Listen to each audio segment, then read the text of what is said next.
Hi friends, అందరికీ నమస్కారం అండి. ఇప్పుడే అందిన వార్త. ఇక ఇదైతే ప్రభుత్వ ఉద్యోగులకు కొత్త రూల్స్ అనమాట. ఈపీఎఫ్ఓ జీతాలు పెండింగ్ బకాయిలు.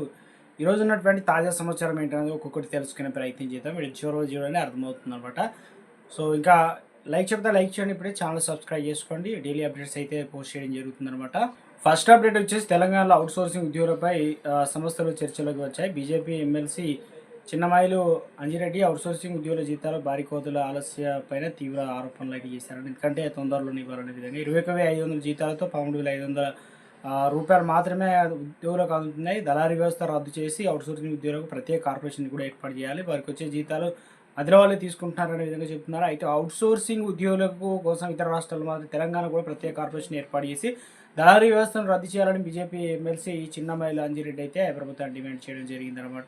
మార్చి 31వ తేదీలోపు కాంట్రాక్ట్ ఏజెన్సీ వ్యవస్థను రద్దు చేయాలని ఆయన ప్రభుత్వాన్ని అయితే కోరడం జరిగిందనమాట. అప్డేట్ అయితే ఇవ్వడం జరిగిందండి మనకు రేపు. ఎందుకంటే ఈ నెల 20వ తేదీన ప్రభుత్వం ఐచ్ఛిక ఆప్షన్ అయితే సెలవు ఇచ్చారనమాట. ఈ మేరకు రాష్ట్ర ప్రభుత్వ ప్రధాన కార్యదర్శి కె రామకృష్ణరావు బుధవారం ఉత్తర్వులు అయితే జారీ చేశారు. శుక్రవారం జుమాతుల్ అంటే విధానం పురస్కరించుకొని Telangana state works board chief executive officer వినతి మేరకు ఈ నిర్ణయం తీసుకోవడం జరిగింది అనమాట. మరొక అప్డేట్ అయితే ఇచ్చారండి. ఎందుకంటే ప్రభుత్వ ప్రధాన కార్యదర్శి కె రామకృష్ణరావు పదవికాలని మరో 3 నెలలుగా పొడిగించడానికి కేంద్ర ప్రభుత్వం ఓకే చెప్పింది అనమాట. సో సిఎస్ రామకృష్ణరావు పదవికాలం. కొత్త అప్డేట్ ఏంటంటే ఇక హిమాచల్ ప్రదేశ్ సర్కారు ప్రభుత్వం రాష్ట్ర ఉద్యోగులకు డ్రెస్ కోడ్ ప్రవేశపెట్టింది అనమాట. అధికారులు ఉద్యోగులు జీన్స్ టీ-షర్ట్లు తదితర ఫ్యాన్సీ దుస్తులు ధరించడంపై నిషేధించింది. కార్యాలయాలకు న్యాయస్థానాలు వెళ్ళేటప్పుడు నిబంధనలు వర్తిస్తాయని రాష్ట్ర ప్రభుత్వ ప్రధాన కార్యదర్శి సంజయ్ అయితే తెలిపారనమాట. మర్యాదపూర్వకంగా కనిపించే లేత రంగులో ఉండేలా దుస్తులకు ఇవ్వాలన్నమాట.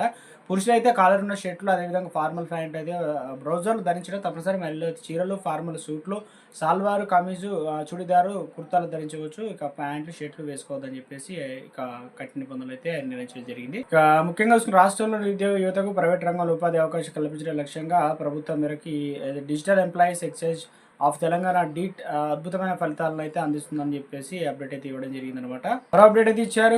ఉద్యోగ భవిష్యత్ ఏదైతే ఉందో కనీస పెన్షన్ ఇప్పటికీ 1000 రూపాయలు మాత్రమే ఉండడం ఒక జోక్ లాంటిది కాంగ్రెస్ పార్టీ విమర్శించారు. ఎందుకంటే కార్మికులు ఉద్యోగ సంక్షేమం కోసం కేంద్ర ప్రభుత్వం తప్పకుండా తగిన చర్యలు తీసుకోవాలని డిమాండ్ చేశారు.